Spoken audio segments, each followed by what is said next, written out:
আসসালামু আলাইকুম প্রিয় দর্শক, অন্য মঞ্চের আলাপচারিতায় আপনাদের সকলকে আমন্ত্রণ জানাচ্ছি। যে হেডলাইন করেছি, থাম্বনেল দিয়েছি, অনেক সয়েছি এবার মায়ের ভোগে যা। আর আমি টাইটেলে লিখেছি সেখানে লিখেছি বিজয় দিবসের বার্তায় ও বাংলাদেশ রাষ্ট্রদূতকে তলব করে চরম হুমকি দিল ভারত। বুঝতে নিশ্চয় অসুবিধে নেই আমি কোন বিষয়ে বলতে চলেছি। হ্যাঁ, ঠিকই ধরেছেন যে বাংলাদেশের ব্যাপারে ভারত কিন্তু চূড়ান্ত একটা সতর্কতা দিল। এই সতর্কতা দেওয়ার প্রথম যে আমরা তার ইঙ্গিত সেটা পেয়েছি ভারতের প্রধানমন্ত্রী নরেন্দ্র মোদীর কাছ থেকে বিজয় দিবসের বার্তায়। 16 ডিসেম্বরের বিজয় দিবসের বার্তায় নরেন্দ্র মোদী বাংলাদেশের নাম উল্লেখ করেননি। তিনি এটা বলেছেন যে এই দিন পাকিস্তানের সেনাবাহিনীর ওপর ভারতীয় সেনাবাহিনীর বিজয়। তিনি এখানে বাংলাদেশের উল্লেখই করেননি, বাংলাদেশের মুক্তিযুদ্ধ নিয়ে কথা বলেননি। কারণ এটা সবাই জানে, এতকাল ধরে সবাই বলে এসেছে যে বাংলাদেশের মুক্তিযুদ্ধে ভারতের অংশগ্রহণ, ভারতের অবদানের কথা। ভারত নিজেও সেটা বলে এসছে এতদিন ধরে। এই বিজয় দিবসের অনুষ্ঠান এতদিন ধরে ভারত বাংলাদেশ তারা এখানে বসে সেই জিনিসটা পালন করছিল। আজকে দেখা গেল এবারে নরেন্দ্র মোদী ভারতের প্রধানমন্ত্রী বিজয় দিবসের শুভেচ্ছা বার্তায় বাংলাদেশের নাম নিলেন না। এটা ছিল প্রথম একটা সংকেত যে ভারত বাংলাদেশ থেকে কতটা দূরত্ব তৈরি করেছে। এই দূরত্বটা তৈরি হয়েছে, এর দায় কিন্তু সম্পূর্ণভাবে ভারতের নয়, এর দায় সম্পূর্ণভাবে বাংলাদেশের। কেননা গত প্রায় 1.5 বছর ধরে বাংলাদেশের বর্তমান সরকার যারা আছে তারা সমানে ভারত বিরোধিতা করে গেছে। ভারত সহ্য করেছে, এখনো করছে, করেনি যে তা না। 2 দিন আগে পেঁয়াজ নিয়ে যখন বাংলাদেশে ভয়ঙ্কর পেঁয়াজের আকাল, ভারত এখান থেকে সেখানে পেঁয়াজ পাঠিয়েছে। সুতরাং এখন যে ভারত বাংলাদেশের সাধারণ মানুষের কষ্ট সেটা ভারত চাইছে না, কিন্তু বাংলাদেশের শাসন ক্ষমতায় যারা আছে তাদের উদ্দেশ্যে চরম বার্তাটা দিয়ে দিলেন ভারতের প্রধানমন্ত্রী নরেন্দ্র মোদী। প্রথমত বলেছি 16 ডিসেম্বরের বিজয় দিবসের বার্তায়, এবং দ্বিতীয়ত ঠিক তার পরদিন ভারতের যে ঢাকার হাই কমিশনার যিনি দিল্লিতে আছেন তাকে ডেকে নিয়ে তাকে তলব করে নিল। সে হাই কমিশনার তিনি বাংলাদেশের মিস্টার রিয়াজ হামিদুল্লাহ। তাকে 17 ডিসেম্বর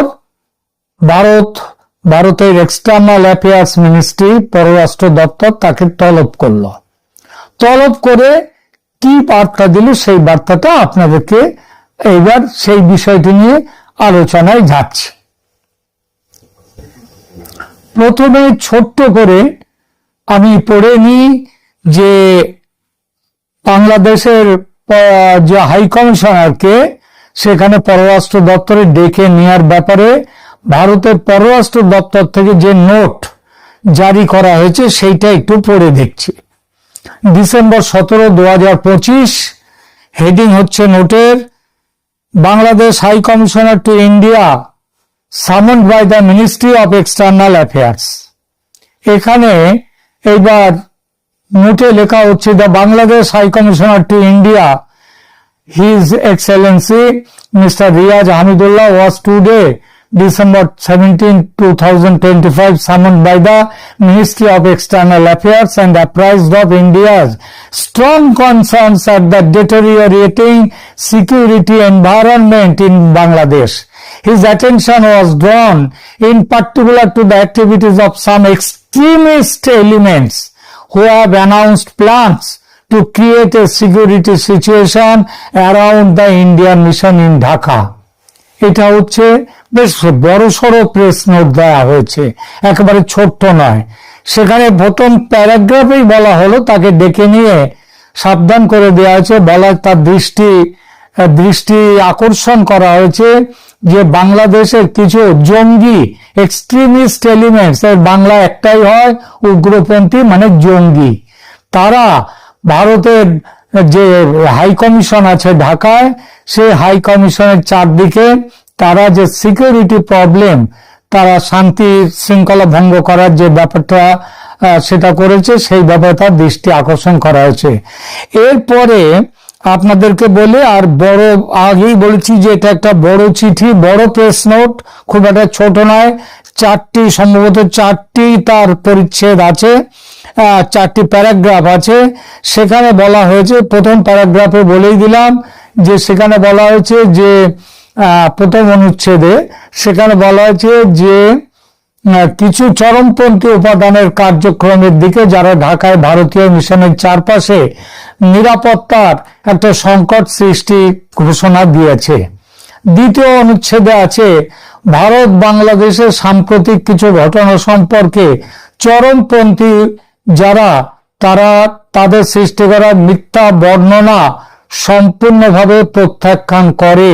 অর্থাৎ তারা কি বলেছিল? তারা বলেছিল যে ওই ওসমান হাদি, যিনি ওই একটা ঐক্য মঞ্চ মানে তার সংগঠনের নাম দিয়েছিলেন কি, যে তার সংগঠনের নামটা ছিল জুলাই বিপ্লব মঞ্চ, এবং সেখান থেকে এই জিনিসটা আবার চলে এসেছে, তার নাম দেয়া হয়েছে যে একটা ঐক্য, সেটা হচ্ছে সেই ঐক্য যে যারা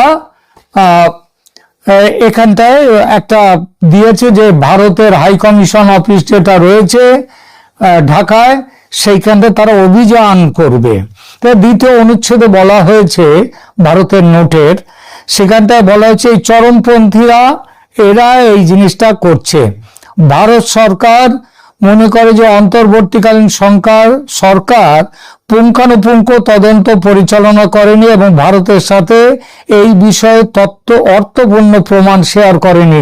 আবার বলছি কোন বিষয়টা পরিষ্কার করে, কিন্তু হাদির নাম লেখা হয়নি, কিন্তু যে কোনো বিষয় এই হাদির বিষয়টাই, কারণ এইটার ওপর দিয়ে তারা ভারতের ওপরে এই অভিযান চালানোর কথা বলেছে। ওই যারা বিপ্লবী মঞ্চ নাকি আছে, সেই জুলাই মঞ্চ, তারা এইসবগুলো বলেছে। তো এইটা বলেছে বাংলাদেশ সরকার এই বিষয়ে কোনো রকম তদন্ত করেনি, না করে কোনো প্রমাণ শেয়ার করেনি ভারতের সাথে, বরং উল্টে এর থেকে বোঝা যায় যে বাংলাদেশের সরকার এই ঘটনায় বলেছে ভারতে নাকি তারা পালিয়ে এসছে। কে পালিয়ে এসছে, কোথায় পালিয়ে এসছে, কিভাবে পালিয়ে এসছে, কবে পালিয়ে এসছে, তার নাম কি, তার কি পরিচয়, সেসব কোনো প্রমাণ বাংলাদেশ না দিয়েই বলে দিয়েছে যে হাদিকে যারা খুন করতে চেয়েছে তারা ভারতে পালিয়ে গেছে। তৃতীয় অনুচ্ছেদে এই প্রেস যে নোট স্টেটমেন্ট, তার তৃতীয় অনুচ্ছেদে বলা হয়েছে বিবৃতিতে ভারত বাংলাদেশের ঐতিহাসিক সম্পর্ক উল্লেখ করা হয়েছে। দেখবেন আমি এটা পড়ে যাচ্ছি, এটা সেখানে বলা হয়েছে যে বাংলাদেশের জনগণের সাথে ঘনিষ্ঠ এবং বন্ধুত্বপূর্ণ সম্পর্ক রয়েছে, যা মুক্তিযুদ্ধে নিহিত এবং বিভিন্ন উন্নয়ন ও জনসংযোগ উদ্যোগের মাধ্যমে শক্তিশালী। তার মানেটা হচ্ছে ভারত বাংলাদেশের জনগণকে তার এখনো মিত্র মনে করছে, কিন্তু বাংলাদেশের যে সরকার তারা কিন্তু এই মিত্রতাকে অস্বীকার করে তারা কাজ করছে। এইটা এখানে এটা বিটুইন দ্য লাইন্স, অর্থাৎ না বলেও যে কথাটার ভেতর থেকে বোঝা যায় সেখানে বলা হলো। এখানে তৃতীয় অনুচ্ছেদে আরো বলা হয়েছে ভারত বাংলাদেশের শান্তি ও স্থিতিশীলতা চায় এবং স্বাধীন, ন্যায্য, অন্তর্ভুক্তিমূলক এবং বিশ্বাসযোগ্য নির্বাচন শান্তিপূর্ণ পরিবেশে অনুষ্ঠিত হওয়ার জন্য আহ্বান জানাচ্ছে। এই যে কথাটাগুলো বলা হলো, এই কথাটা ভারত নতুন বলেনি, কিন্তু এই কথা বলার সঙ্গে সঙ্গে 17 তারিখ এই নোট দিয়েছে ভারত, এই স্টেটমেন্ট। আর 18 তারিখে বাংলাদেশের পররাষ্ট্র দপ্তরের যিনি উপদেষ্টা তৌহিদ হোসেন, তিনি বলেছেন নির্বাচন নিয়ে আমরা ভারতের এইসব কথা মানতে আমরা শুনতে রাজি নই। তিনি আরো বলেছেন যে ভারত হুমকি দিয়েছে, এই হুমকিকে বাংলাদেশ অগ্রাহ্য করেছে, এটা অগ্রহণযোগ্য তাদের কথাটা, এইটা বলেছে। অর্থাৎ ঠিক জায়গাতে কিন্তু ঘাটা দিয়ে দিয়েছে ভারত। 4th অনুচ্ছেদে স্টেটমেন্টে বলা হয়েছে, ভারত স্পষ্টভাবে প্রত্যাশা করে যে অন্তর্বর্তীকালীন সরকার তার কূটনৈতিক দায়বদ্ধতা অনুযায়ী বাংলাদেশে ভারতীয় মিশন এবং পোস্টগুলির নিরাপত্তা নিশ্চিত করবে। এর মধ্য দিয়ে অন্তর্বর্তীকালীন সরকার যে এটা নিশ্চিত করছে না, সেই কথাটা বুঝিয়ে দেয়া হলো এবং স্পষ্টভাবে বলে দেওয়া হলো ভারত এটা প্রত্যাশা করে যে কূটনৈতিক দায়বদ্ধতা অন্তর্বর্তীকালীন সরকার যেন মেনে চলে। কূটনৈতিক সংকটের প্রেক্ষাপট এবং বিশ্লেষণে এই ঘটনা মূলত 3টি সমন্বিত বিষয়ের ফলাফল। ওই জুলাই বিপ্লব মঞ্চের কার্যক্রম, তারা আবার ঢাকায় জুলাই ঐক্য নামে একটি সংগঠন তৈরি করে ভারতীয় হাই কমিশনের কাছে মিছিলের আয়োজনের ঘোষণা দেয়। এই মিছিলে অংশগ্রহণকারীদের কি দাবি ছিল? শেখ হাসিনা অনেক রকম দাবি তারা করতে পারে, সেটা নিয়ে কথা নয়। তারা দাবি করেছে শেখ হাসিনাকে এবং অন্যদেরকে ফেরত পাঠাতে হবে ইত্যাদি। যে কোনো সরকার, যে কোনো রাজনৈতিক দল, তাদের এসব দাবি করার অধিকার আছে, ব্যাপারটা এখানে নয়। পুলিশ তারপরে করেছিল কি, কাউকে কি গ্রেপ্তার করেছে? পুলিশ কাউকে কি গ্রেপ্তার করেছে? যারা ভারতের বিরুদ্ধে সমানে এই ধরনের প্রচার করে যাচ্ছে তাদের গ্রেপ্তার করা হয়নি কাউকে। রামপুরা সেতুর কাছে মিছিল বন্ধ করে এবং বিক্ষোভকারীরা একটা পুলিশ ব্যারিকেড অতিক্রম করে আরো এগিয়ে যায়, তারপর তারা আরো একটু শক্তিশালী পুলিশ ব্লকেডে আটকে যায়। এই অবধি হচ্ছে একটা ঘটনা। তাহলে প্রশ্নটা এখানে আসে যে তোমরা কি কাউকে গ্রেপ্তার করেছো এই ঘটনায়? যখন তারা এই অভিযানের ডাক দিয়েছিল তখন একটা দায়িত্বশীল সরকার হিসেবে তোমাদের ওই যে প্রোঅ্যাক্টিভ কাজ হিসেবে তোমাদের তো উচিত ছিল এই জিনিসটাকে যাতে সংগঠিত না হয় তার ব্যবস্থা করা, এই আন্দোলনের নেতাদের গ্রেপ্তার করা, তোমরা করোনি। সব থেকে বড় কথা, জাতীয় নাগরিক দলের নেতা, এটা হচ্ছে সব থেকে গুরুতর। জাতীয় নাগরিক দল বা এনসিপি, এই দলের নেতা হাসনাত আব্দুল্লাহর বক্তব্য, তিনি কি বলেছেন? তিনি প্রকাশ্যে হুঙ্কার দিয়েছেন ভারতের 7 বোন অর্থাৎ উত্তর পূর্ব ভারতের 7 প্রদেশকে আলাদা করে দেবেন। তিনি আরো বলেছেন যে বাংলাদেশ ভারতের উত্তর পূর্ব অঞ্চলের বিচ্ছিন্নতা বাহিনীদের, ওই পরেশ বড়ুয়া এবং তাদের উলফা এদেরকে তারা তাদের আশ্রয় দেওয়া উচিত। আমাদের কাছে খবর আছে ভারত সরকারের কাছে যে পরেশ বড়ুয়া ইতিমধ্যে ঢাকায় সরকারের সংরক্ষণে রয়েছে। শুধু যে হাসনাত আব্দুল্লাহর কথা এটা তা নয়, হাসনাত আব্দুল্লাহ তো এখানে বলেছে কয়েকদিন আগে পাকিস্তানের জেনারেলকে শামসাদ মির্জাকে, তাকে একটি মানচিত্র দিয়েছেন বাংলাদেশের প্রধান উপদেষ্টা। সেই মানচিত্রটি সেটি হচ্ছে সেখানে ভারতের 7 সিস্টার্স, 7 রাজ্যকে বাংলাদেশের ভেতরে দেখানো হয়েছে। তাছাড়া ভারতের আরো বেশ কিছু অঞ্চলকে বাংলাদেশের ভেতরে দেখানো হয়েছে। এটা যদি কোনো দল, রাজনৈতিক দল করত, আপত্তি অবশ্যই করার জায়গা আছে, কিন্তু সেইভাবে রিয়াক্ট করার জায়গা থাকে না। কিন্তু মনে রাখতে হবে এই বইটি দিচ্ছেন বাংলাদেশের সরকারের, অন্তর্বর্তী সরকারের প্রধান উপদেষ্টা, তিনি পাকিস্তানের জেনারেলকে। এটাকে তো অস্বীকার করা যায় না।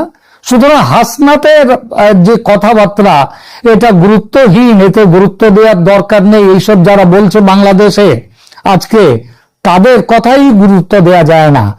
কারণ এটা শুধু তো হাসনাতের কথা নয়, এটা একটা সংগঠিত প্যাটার্ন, সমানে চলছে এই ধরনের কথাবার্তা। ভারত অস্বীকার করতে পারে না।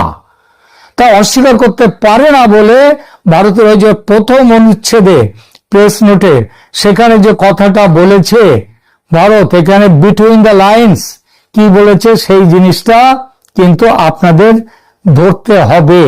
কি বলা হয়েছে সেখানে?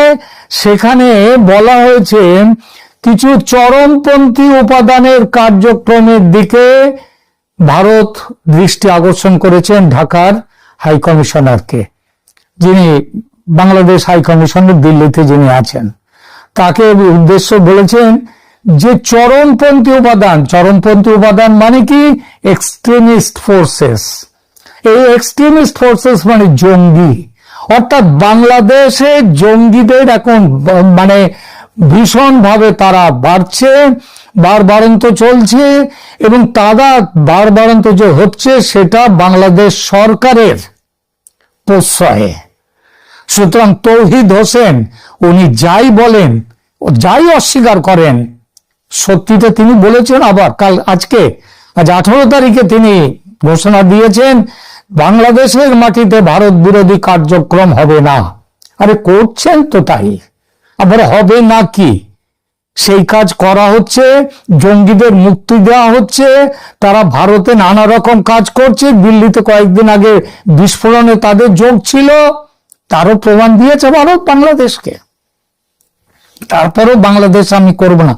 এইবার ভারত এই কথার মধ্যে বলেছে যে জঙ্গি উপাদান সেইটা রয়েছে, তাহলে জঙ্গিদের দমন করবার জন্য ভারত কি করবে?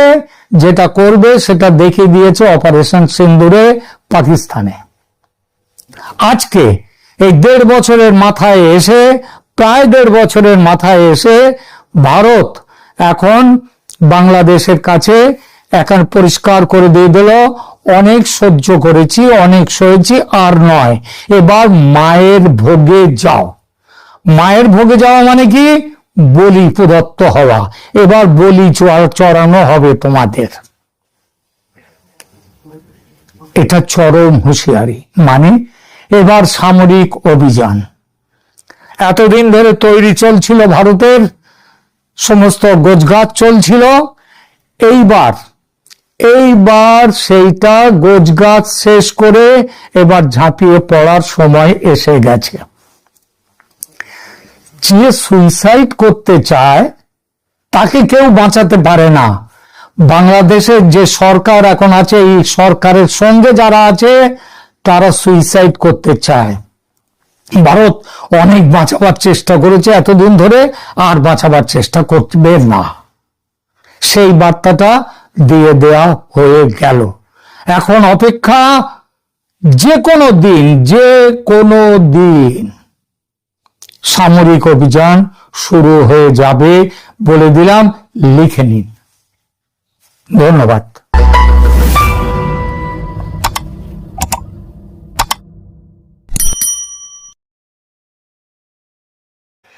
বাংলাদেশ এখন পাকিস্তানময় হয়ে গেছে। 71-এর স্মৃতি তো বহু দূরে চলে গেছে, মানে যারা এখন বাংলাদেশের শাসন ক্ষমতায় তাদের সৌজন্যে। এবং এখন আবার একটা কথা শোনা যাচ্ছে যে পাকিস্তান 71-এর মার্চে যে গণহত্যা ঘটেছিল, বুদ্ধিজীবী হত্যা ঘটেছিল রাত্রের অন্ধকারে অপারেশন সার্চ লাইটের মাধ্যমে, সেটাও নাকি পাকিস্তান করেনি, সেটাও নাকি করেছে বাংলাদেশের যে ভারতীয় সেনারা, তারা গিয়ে নাকি সেটা করেছে। আর এইটা কেন এটা পাকিস্তান করেনি, তারও সব অদ্ভুত কারণ। যে ভাইয়ের রক্ত, পাকিস্তানের সেনারা কখনো ভাইয়ের রক্তে নিজেদের হাত রাঙাতে পারেন না। মুসলিমের রক্ষক হচ্ছে পাকিস্তান। সুতরাং বাংলাদেশের মুসলিম বুদ্ধিজীবী হোক আর যারাই হোক, তারা তো মুসলিম, তাদের রক্তে পাকিস্তান তাদের হাত রাঙাতে পারে না, সেটা করেছে ভারতীয় সেনা। এমন কথাও শুনতে হচ্ছে। এই দুর্ভাগ্য, সেটা নিয়ে আমি এখানে আলোচনা করব না। এখানে আমি এখন আলোচনার যেটা বিষয়টা নিয়ে করব, সেটা হচ্ছে পাকিস্তানের কি সত্যি মুসলিমদের রক্ষক, মুসলিমদের মিত্র, শত্রু নয়, এই বিষয়টা নিয়ে। CNN নিউজ 18 সংবাদ মাধ্যম নভেম্বরে এই নভেম্বর নয়, অক্টোবরে একটি সংবাদ প্রকাশ করেছে, যার হেডলাইন হলো Pakistan's Israel U-turn, 20,000 troops to be sent to Gaza in post-war stabilization mission। এর বাংলা অর্থ হলো ইসরায়েলের ব্যাপারে পাকিস্তান উল্টো পথে হাঁটলো। যুদ্ধবিরতি ঘোষণার পর গাজাকে স্বাভাবিক করতে পাকিস্তান সেখানে 20,000 সেনা পাঠাচ্ছে। পাকিস্তানি সেনার কি কাজ গাজায় গিয়ে? তারা ইসরায়েলের হয়ে গাজায় অভ্যন্তরীণ নিরাপত্তা বজায় রাখবে, হামাসকে নিরস্ত্র করবে, ফিলিস্তিনিরা যাতে সীমান্ত অতিক্রম করে গাজায় না ঢুকতে পারে সেটা দেখবে, ইসরায়েলের হয়ে গাজাকে সুরক্ষিত রাখার দায়িত্ব এবং গাজার পুনর্নির্মাণ প্রচেষ্টায় সাহায্য করা হচ্ছে পাকিস্তানি সেনার কাজ।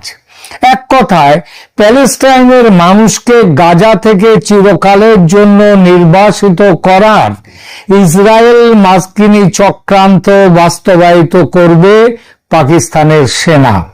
CNN নিউজ 18 সংবাদ মাধ্যমের অক্টোবর 2025-এর ওই একই রিপোর্টে আরো বলা হয়েছে যে পাকিস্তান প্রতি সেনা যাদেরকে পাঠাবে তাদের জন্য ইসরায়েল থেকে $10,000 করে দাবি করেছিল মাথাপিছু, সেনার মাথাপিছু। কিন্তু ইসরায়েল শুধু $100 অফার করেছিল, রাজি হতে চায়নি পাকিস্তান। কিন্তু আমেরিকা শাসিয়ে দিয়েছে, টাকার বিষয়টা তোমরা দেখবে না, আমরা কথা বলবো ইসরায়েলের সঙ্গে, তোমরা সেনা পাঠাও। না পাঠালে ট্রাম্প কি করবেন?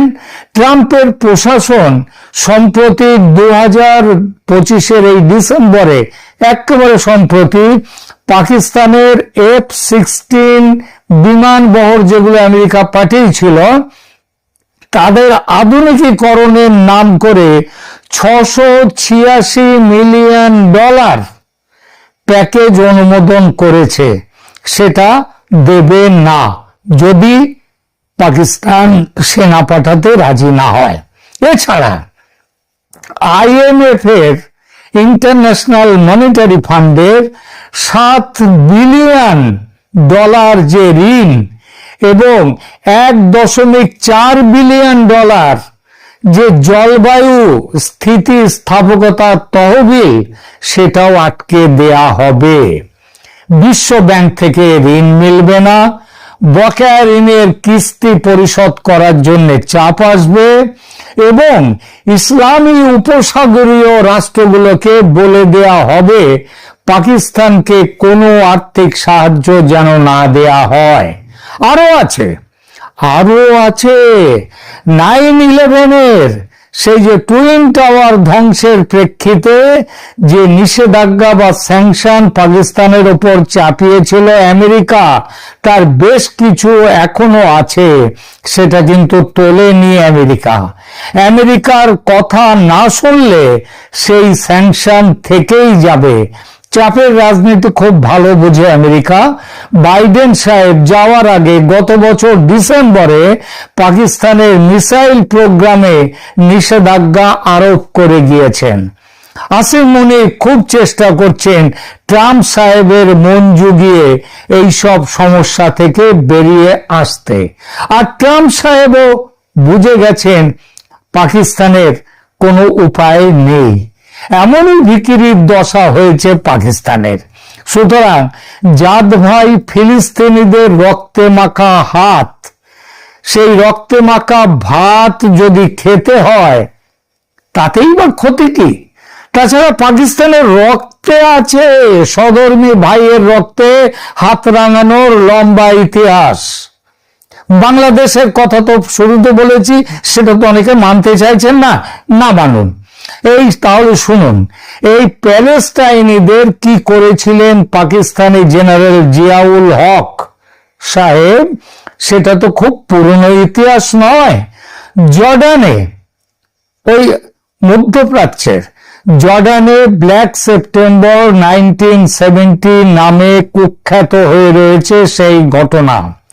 ব্রিগেডিয়ার মোহাম্মদ জিয়াউল হক, যিনি পরে পাকিস্তানের স্বৈরশাসক জেনারেল হয়েছিলেন, তিনি 1967 সালে জর্ডানে প্রশিক্ষণ দিতে, সেখানকার সেনাবাহিনীকে প্রশিক্ষণ দিতে গিয়েছিলেন।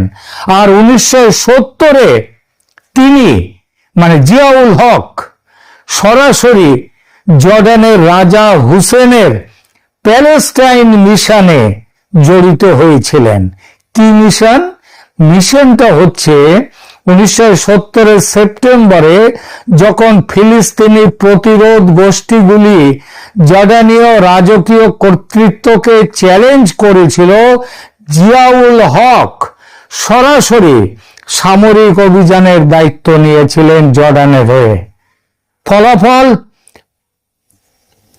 ফলাফল পাকিস্তানি বাহিনীর হাতে মাত্র 11 দিনে সরকারি হিসেবে 10,000 এবং বেসরকারি হিসেবে প্রায় 25,000 ফিলিস্তিনি নিহত হন, যাদের বেশিরভাগই ছিল বেসামরিক সাধারণ ফিলিস্তিনি মুসলিম। আজ আবার যখন সেই পাকিস্তানি সেনাদের হাত দিয়ে আবার প্যালেস্টাইনের মানুষদের দমন করার সম্ভাবনা এসেছে, তখন পাকিস্তানি জনতা, এমনকি পাকিস্তানি মিডিয়া পর্যন্ত ফেটে পড়েছে প্রবল বিক্ষোভে।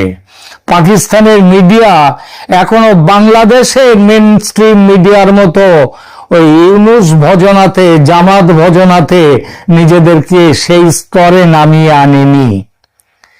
মানুষ পাকিস্তানে নেমে এসেছে রাস্তায়, স্লোগান তুলেছে আসিম মুনিরের বিরুদ্ধে। তার বিরুদ্ধে লোভ এবং বিশ্বাসঘাতকতার অভিযোগ উড়ে বেড়াচ্ছে সারা পাকিস্তানে। মুসলিম জনতা ইসলামের রক্ষক হিসেবে যে আসিম মুনির নিজেকে প্রচার করতেন, তিনি এখন ঈশ্বরের, আল্লাহর উম্মার প্রতি বিশ্বাসঘাতক হিসেবে মানুষের ঘৃণা কুড়োচ্ছেন। কেবল দেশের মানুষ নয়, সারা বিশ্বের মানুষ আজ এই প্রশ্ন তুলছে যে পাকিস্তানের সেনা কি শান্তি রক্ষা বাহিনী, নাকি দেশের সার্বভৌমত্ব রক্ষার জন্য আছে, নাকি ভাড়াটে সেনা হিসেবে, মার্সেনারি হিসেবে তারা কাজ করে, যারা টাকার বিনিময়ে যাকে খুশি তাকে মারার বরাত নেয়। আজ পাকিস্তান নিয়ে এই কথাগুলো তুললাম, প্রথমেই বলেছি যে জন্যে সেই ঘটনাটা, সেটা হচ্ছে বাংলাদেশে আজ যা ঘটছে তার পরিপ্রেক্ষিতে। সারা বাংলাদেশ আজ যে তীব্র গৃহযুদ্ধের মুখোমুখি এসে দাঁড়িয়েছে, তার মূলে আছে বাংলাদেশেরই কিছু সংখ্যক মানুষের তীব্র পাকিস্তান প্রেম এবং সেই সঙ্গে তীব্র ভারত বিরোধিতা। অর্থাৎ পাকিস্তানের শত্রু ভারত, অতএব বাংলাদেশের শত্রু ভারত।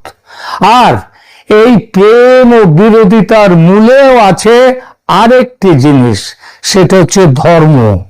পাকিস্তান মুসলিম দেশ, তাই সে আমার মিত্র, আর ভারত হিন্দু প্রধান দেশ, তাই আমার শত্রু।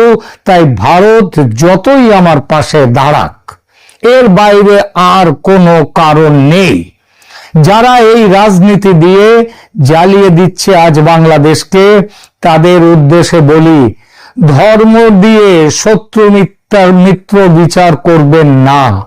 যে ভূ রাজনৈতিক অবস্থানে দাঁড়িয়ে আছে বাংলাদেশ ও ভারত, তাতে শত্রুতার অবকাশ নেই।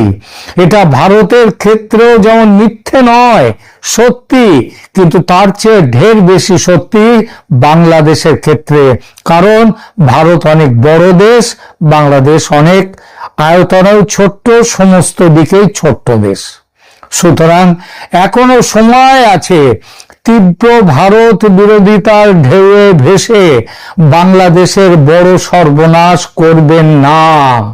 মুখে লাগাম দিন, নইলে কিন্তু অনেক বড় মূল্য দিতে হবে।